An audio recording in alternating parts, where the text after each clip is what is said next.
Hello everyone, it's the story of Nkechi. Nkechi is a Nigerian woman who had always been a deeply spiritual person. Growing up, her parents instilled in her the importance of maintaining a strong connection with God and taking care of her physical health. She never truly understood how these two aspects of her life were connected until she experienced a health scare that forced her to reevaluate her priorities. One hot afternoon, Nkechi went to the market to buy some groceries. As she was walking back home, she suddenly felt a sharp pain in her chest. It was as if someone had punched her in the heart. She couldn't catch her breath and she felt dizzy and lightheaded. Panicked, she stumbled her way back home, barely able to make it to her front door. She collapsed on the floor, gasping for air. With the help of her neighbors, her husband rushed her to a nearby hospital. The next few hours were a blur of doctors, nurses, and tests. They told her that they couldn't find anything and her system was intact and working perfectly. She was in shock.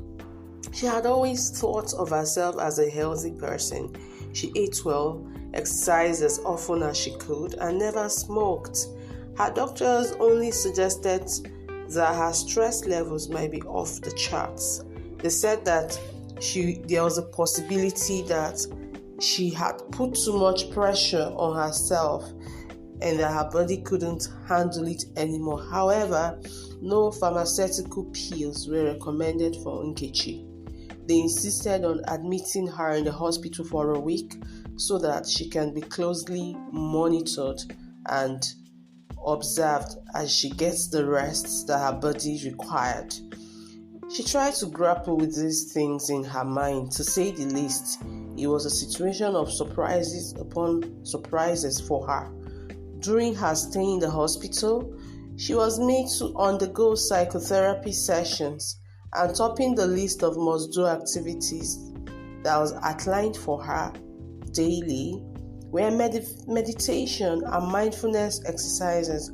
Her therapist seemed to have an interest in Nkechi's faith and insisted she prayed according to the faith she identifies with before and after each session.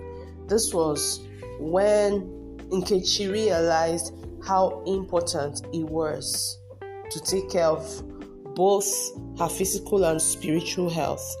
She had been neglecting her spiritual side, not taking enough time to pray, meditate, or reflect. She had also been taking too many responsibilities, trying to do everything on her own without asking for help or support. So, she made a vow to change her ways. She started going to church more often, seeking guidance and solace from her faith. She also reached out to friends and family for help, delegating tasks and responsibility that were overwhelming for her. And she took better care of her physical health, eating more fruits and vegetables, getting enough sleep, and doing gentle exercises like stretching, walking, and meditation. It wasn't effortless, but slowly over time, she started to feel better. Her health was restored, and so did her soul. She learned that physical and spiritual health are deeply interconnected, and that we all need to take care of our body to lead a happy and fulfilling life. End of story. Join me again in another episode. Bye.